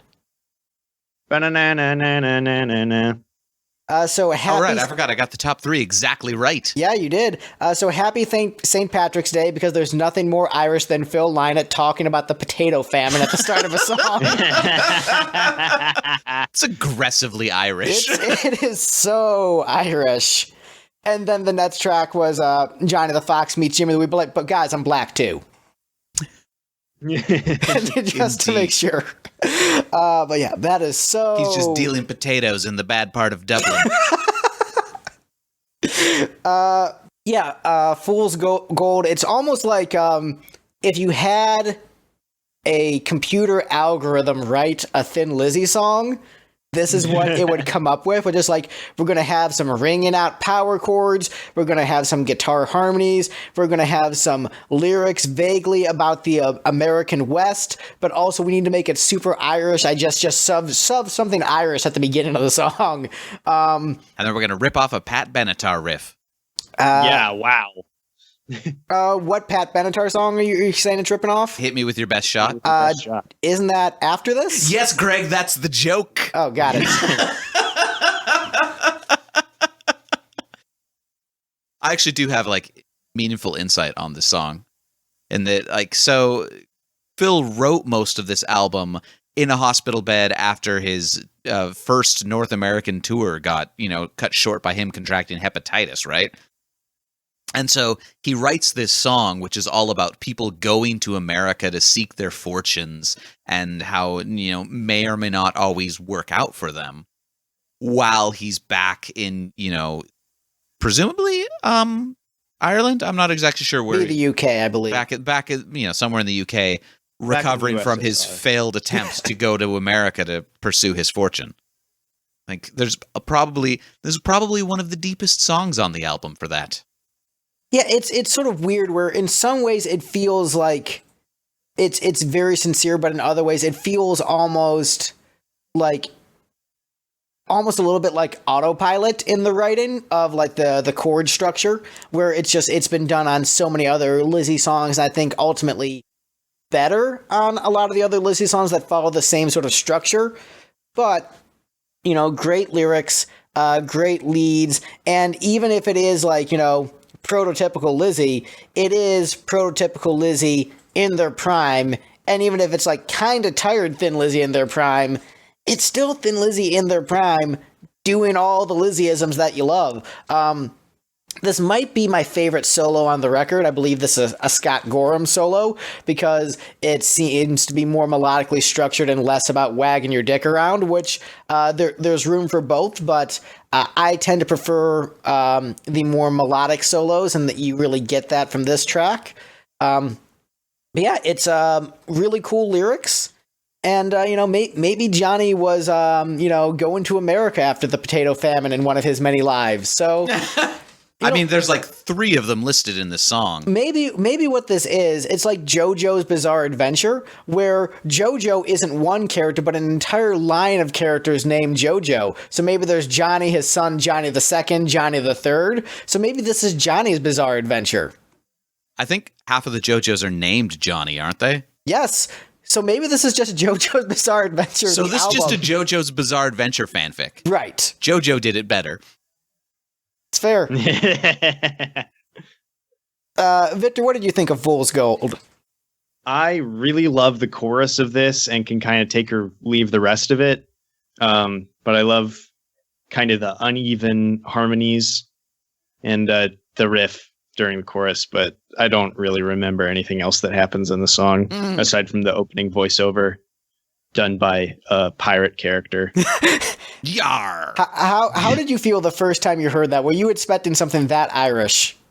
I don't know if it left that much of an impression on me other than being like, oh, here we go with a voiceover and he has an accent. I forgot. I don't know. This song didn't leave that much of an impression on me. And yet it's number 2 in the ranking. So classic Victor. Well, get ready for number 1. Yeah, buddy. So Chris, you ranked this pretty high on your list. Fool's Gold, Thin Lizzy classic. Oh yeah, I had it 4th on the list, and first of all, I'm surprised I'm going to be the first one mentioning this, but the intro is just absolutely Stonehenge by Spinal Tap. I mean, it's Thin Lizzy's version of that. I mean, the first time we heard it, I'm pretty sure I heard this album for the first time after seeing Spinal Tap, and me and my roommate Gary listened to this album for the first time, and when this came on, we were just howling in laughter at. And how they potato farmed, for fear that dawn may come too soon. Yeah, and the connection to Stonehenge at the time, and we just couldn't stop laughing at it to the point where, it's been 30 plus years since I've been in college. To this day, me and Gary will text each other back and forth in the year of the famine. And then he'll text me back the next line, and we'll go back and forth until the whole thing is over with. And this happens probably 3 times a year. 3 times a year for the past 30 years. So this song has some sentimental value, but for me. But then when that's all over and it kicks in with, like Steve mentioned, the "hit me with your best shot" chord progression. It's which, a good to be riff. honest with you, I even if you've I heard always it 100 knew times. it was lingering out there in some other song, but I never knew what it was, and that's the one. It's a great progression. The lyrics are great. They take that excerpt from it. It's on the inner sleeve to kind of reinforce the concept of the album. I mean, again, that whole concept is lost on me, so I just tune it out. But and then, most guitar nerds would rank this as Scott Gorham's finest solo in the entire catalog. So yeah, it's good stuff all the way around. Yeah, 2 things I will say. As far as the Spinal Tap moments in the Lizzy catalog, I think it's really hard to top the Spinal Tap-isms in, I believe it's Angel of Death, where Phil starts to monologue about Nostradamus and his predictions, while there's like those Spinal Tap-ish keyboards by Darren Warden going on in the background. This is very Spinal Tap-ish, but those keyboards and talking about Nostradamus take it to another Spinal Tap level. And my personal favorite Gorham solo in the Lizzy catalog is the one on Dedication. I think that's just the most well-composed solo he's done, but also it has a lot of aggression. It's more aggressive than he typically plays. And I think the emotion of the piece really shines through on it. But Fool's Gold is absolutely towards the top of the heat of Scott Gorham solos. So I definitely agree with that statement. But yeah, any other comments on Fool's Gold before we move on? Nope. All right, so before we get to the number 1 song in the ranking, we have to figure out the narrative of this story in order of our ranking. So, Victor, you ready to do this? Yeah, I was thinking about this throughout, and there's a couple that I think that I can help with, but I'm excited to do it together. Chris, I know you're not much of a concept album guy, but do you think you can contribute to this story that we're making? My initial thought is no. I don't. Like I said, I've never even considered the alleged concept of this, but I mean, that's okay because we're reconsidering the alleged concept because we're doing it in the wrong order. Yeah, so I'll be semi-interested in what you guys have to say here. Semi-interested. If we can keep even our own panelists semi-interested, we've got a good show. All right, so Boogie Woogie Dance. So the story obviously starts in France, where they have a dance. I think it starts, in fact, not in France. I think it starts with Johnny in a small town, Dublin, looking at all these interesting places in the world that he's never been and saying, I hear that there's a lot of cool stuff going on in France and Spain and Brazil, and I dream of going there one day and doing some effing dances. He dreams of leaving his small town. And leaving behind his sweet Marie? Exactly. Or going to France and meeting Marie Antoinette. Ooh, okay. So this is... All right, so this is JoJo's Bizarre Adventure. So JoJo... Can I interject here? I actually have something. I yes, didn't please. think I would, but think of this connection, guys. French fries, potato famine. Oh shit. There's got to be something there. It literally just occurred to me. It does. Is Dublin on the coast? Maybe it's because we just discussed Fool's Gold, but I'm making that connection here. Is Dublin on the coast?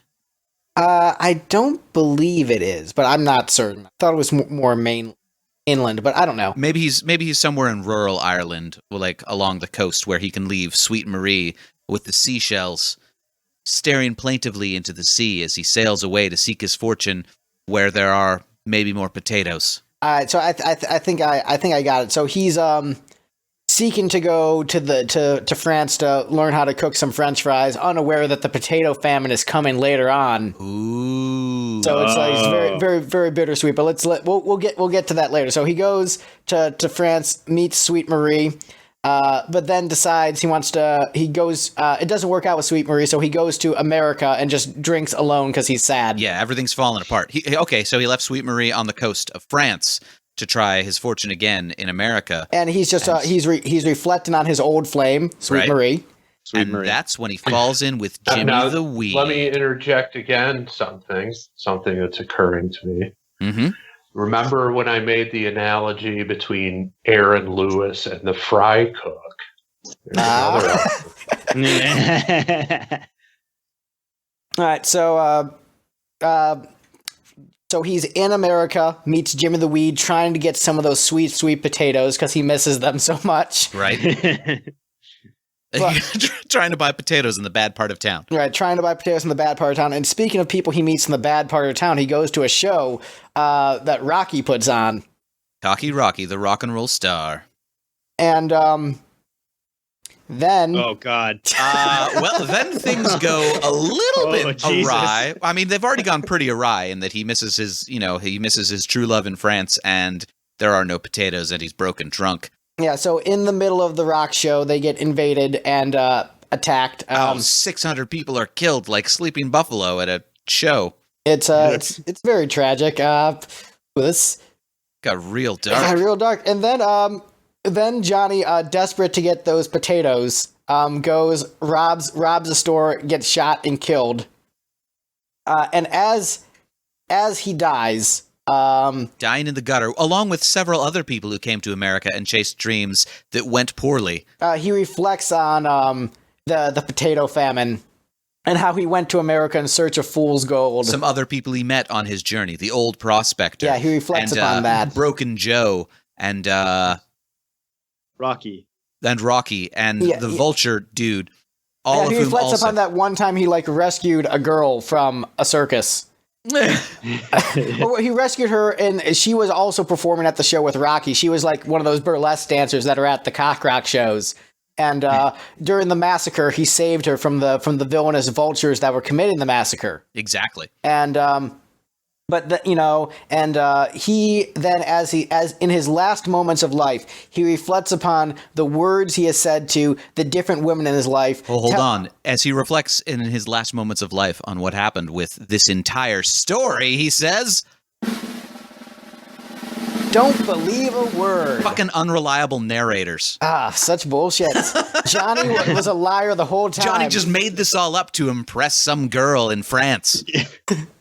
And that's how I'm reincarnated. Have sex with my fox penis. I'm a furry. Let's go see Sonic the Hedgehog. Oh, this is a good song. Don't believe a yiff.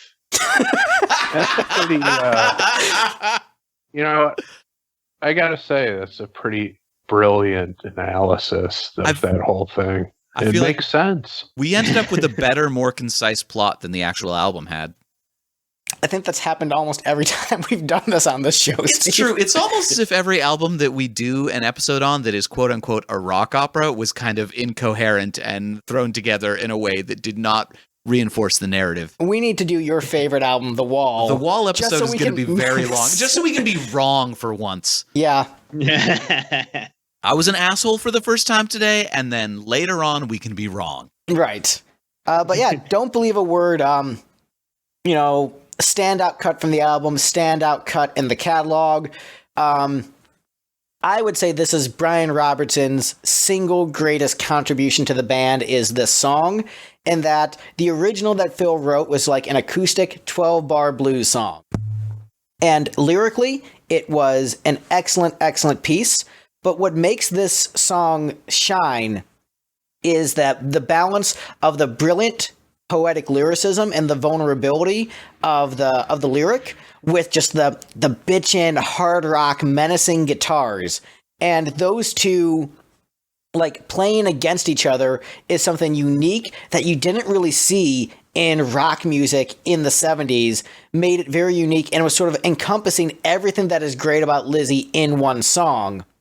And this is the kind of song where I could play it for my millennial friends when I was in high school, and they would be really impressed by it. And they're like, whoa, classic rock bands have lyrics like this? I'm like, yeah, Thin Lizzy does. Classic rock bands write songs that are shorter than 15 minutes? I think it was not strong enough in terms of like vocal hooks to be a follow-up single to Boys Are Back in Town, but it is such a cool song to appreciate, like, as a music fan, as a lover of music, and someone who really enjoys, like, diving into an album.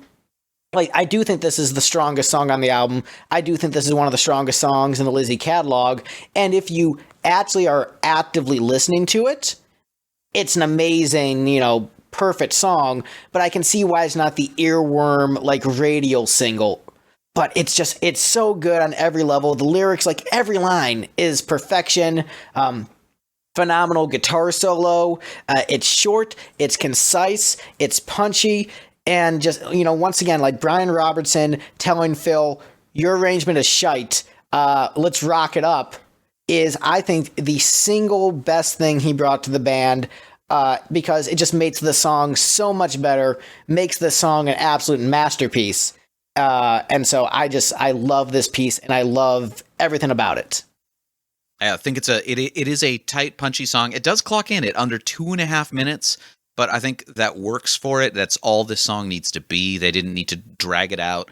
And I love the meta commentary on just the nature of songwriting, where this song is all about how everything he says, especially if he's talking about a girl and, saying sweet nothings to her, is just, a load of bullshit that he's making because he's a songwriter. Yeah, it's so good. It is so good. Victor, why are you so wrong about this? You don't want to hear what I have to say. Oh, but we do. We do. It's so short that by the time my brain has begun actively listening, it's already over.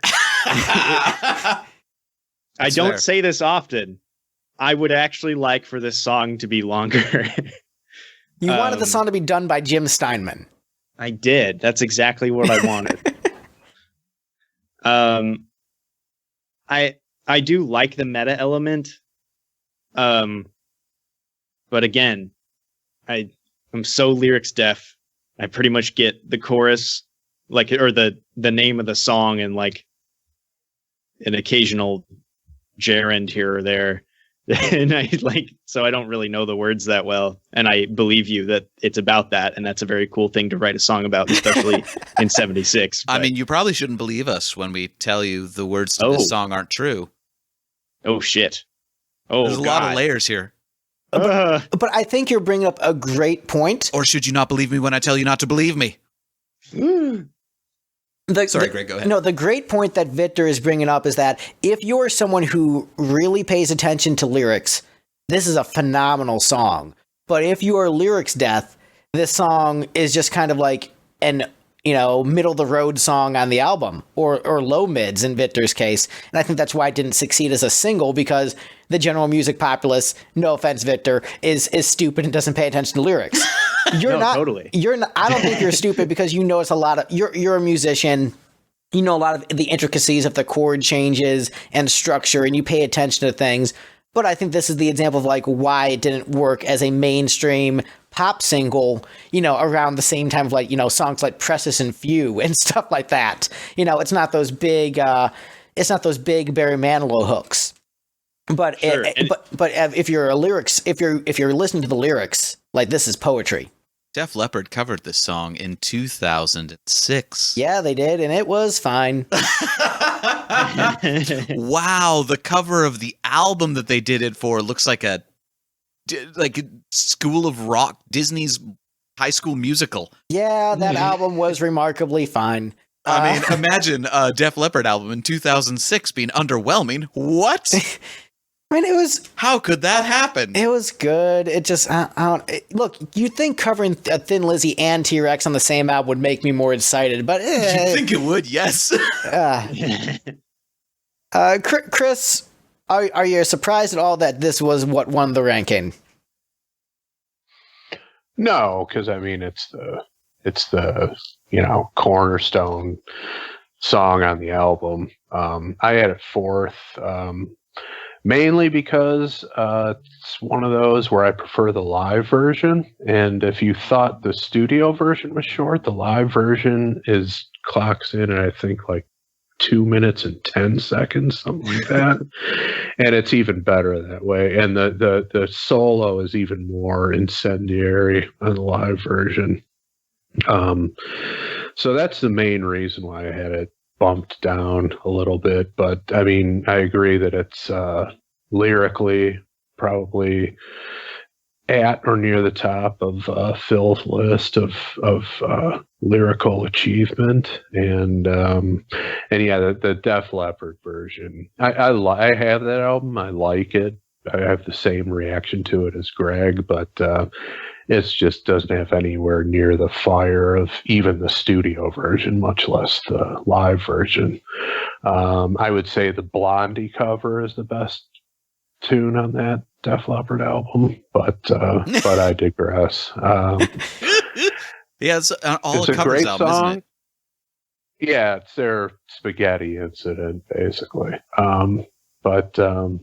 That's so. It's a great song. There's a Mott the Hoople song too, Greg. You know, I'm aware of what. Look, I'm a And glam Bowie fan. song. I am very familiar with what's on that album, Steve. There's even a Jeff Lynne song. Well, we won't talk about that. Yeah. So, but this is obviously one of their signature songs, and it's a great one. I just docked it a couple notches, mainly because I just love the Live and Dangerous version so much more. Yeah, and just on the subject of hair metal bands releasing covers albums and covering Thin Lizzy songs, to me, I think the best Thin Lizzy cover is still the Warrant cover of Hollywood Down on Your Luck. I think it is actually better than the Lizzy original, and that album is what song and that album is what inspired me to hire Billy Morris to play guitar for Lipstick. Just a really phenomenal, potent cover of a great Lizzy song. But don't believe a word back to this album. I mean, it's one of my favorite Lizzy songs. It's everything I love about the band, in under 3 minutes.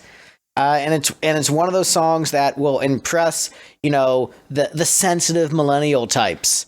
Like this was one of the songs where, like, every time I played it for a friend and we were actively listening, they were impressed. This was one of the Lizzy songs that worked pretty much every time for the lyric-minded millennials. But yeah, so that is our ranking of Johnny the Fox. General thoughts on the ranking. Were you guys happy with it, surprised by it? And I also want to get Victor's takeaway of Thin Lizzy as a band. And, he knows my taste pretty well. And so he's like, all right, this is very much a Greg kind of band. So I want to get Victor's thoughts and all that, but also general thoughts on the ranking. Chris, let's start with you. What were your thoughts on the ranking of this album and like the general feedback on it?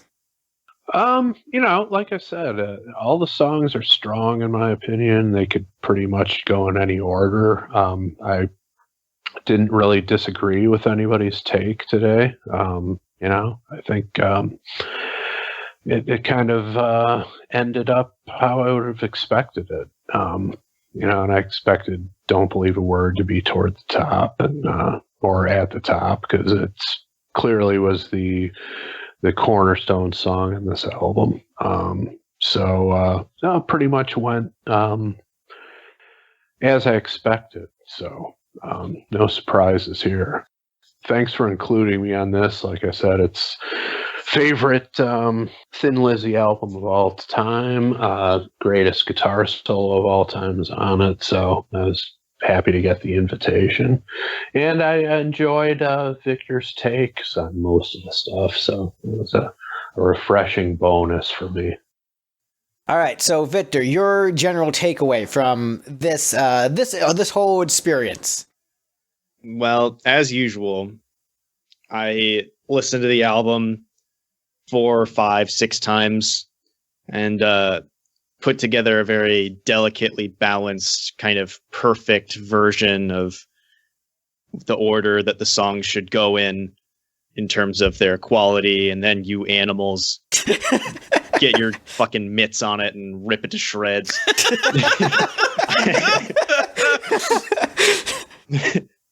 But this is a band that has like this kind of potent substance. There is something about being a band from Ireland that, I don't know, maybe it's just a country of poets and like people with a lot to say. And I was very interested to hear a lot of the takes on what the songs are about and the way they go about them. And then the fact that they could play some sick riffs and shred over it didn't hurt either. This is certainly a band I'm willing to go through the catalog on because even though I don't think I fully love this album, I could see myself finding a Lizzy album that's for me. And part of that, I think, Greg, we were talking earlier, some of it might be rushed production stuff. And I could see a Thin Lizzy that has more time to get their shit together could really blow me away. Yeah, because I mean, this, in my opinion, we talked about it earlier, this is, fourth from the bottom in the overall catalog. And so if I'm saying this is like the bottom, like I would say, imagine what the rest is in comparison. We're like, yeah, this is the one where like they were rushed and didn't have the time to refine it. And if it's this impressive when they're like rushed and just shoving it out, I think that totally speaks to like the kind of stuff you could get into. And so I think that's the highest of praise. Because there was a part of me that was a little bit worried. We're like, I love Johnny the Fox, but I don't know if it's necessarily the best Thin Lizzy album to start with because of all the things we mentioned about not necessarily having the strong single, the rush production, kind of some of the muddy sounds of the album. But the fact that this album was strong enough where you could get past those things and you're like, I'm interested in checking out more, is hugely impressive, and I am very much looking forward to hearing like what you think of other albums in the catalog. So yeah, that's about as much of a win as you could possibly get on one of these. Steve, this is the second Lizzy album you've done a deep dive into. How would you say it compares to Jailbreak, and just general thoughts on it? All right. And I guess you're looking at Black Rose right now, so you know that one pretty well. Right. I was just looking at it. I was like, I know like 4 songs off that album, and they're pretty good. Why are we doing these inferior Thin Lizzy albums? Well, St. Patrick's Day and Potato Famine. All right. And also because it's Chris's favorite Lizzy album, and I knew he would offer some good insight, so I was thinking about what guests can I get? And so that's why it seemed like, it's a good one. That's fair. I think overall, I think, again, Thin Lizzy albums overall. Sorry, what was the question? Just general thoughts. So you can compare this to other Thin Lizzy albums. You mentioned how the band is more maybe consistent than Kiss. Yeah. So Kiss will have like some S rank songs for you and some Fs, and there's going to be there's huge peaks and valleys. And then Thin Lizzy, you're never going to get a song on Crazy Nights level, but you're also not going to get a Boomerang either. It's all going to be like good, competent, consistent. Yeah, it's mostly all like C's to A minuses, where like honestly there isn't. The only Thin Lizzy song that really gets on my nerves is "The Boys Are Back in Town," and that's mostly due to the meta of the song rather than the song itself. Like Cassville, Wisconsin sucks. Don't go back to town, boys. But I digress. I think. Well, then REM is the band for you. Go back to Rockville. I think like this song, this album has some pretty decent standout tracks. I think the top half of the album is pretty strong. The bottom half of the album is pretty forgettable, and I'm uninterested in it. So in that regard, I feel like I'm pretty pleased with the fact that I basically called the top half of the album in order, and got the bottom half of the album completely in the wrong order, as compared to Greg, who did the opposite for the most part, other than Don't Believe a Word. This album's not going to enter heavy rotation, but not the sort of thing that I go out of my way to avoid. Yeah, I mean, it's a weird, like, this is an album I think it's great, but it's not the album I would force upon most friends trying to get them into Lizzy. I think there are stronger places to start. But I think that it's still good and it has a lot of merit. Victor, where can people find you online? Oh, they can find me at the Victastic K on Twitter and under the name James Gameboy on Patreon, Spotify, and Bandcamp.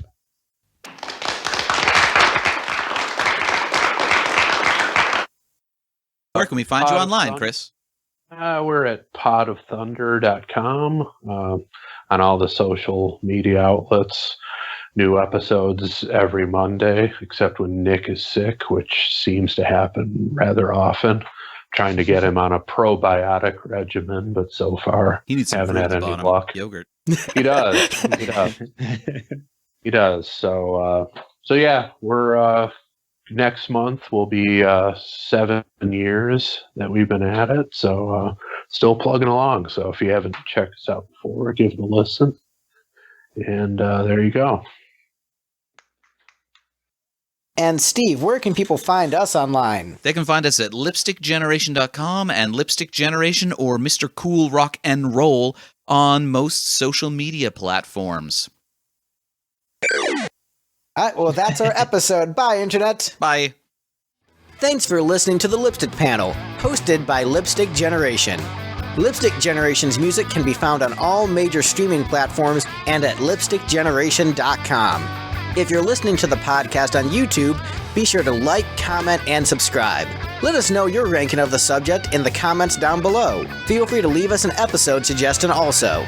If you're listening on Apple Podcasts or your favorite podcast app, please leave a review and tell a friend about our show. Thanks and rock on.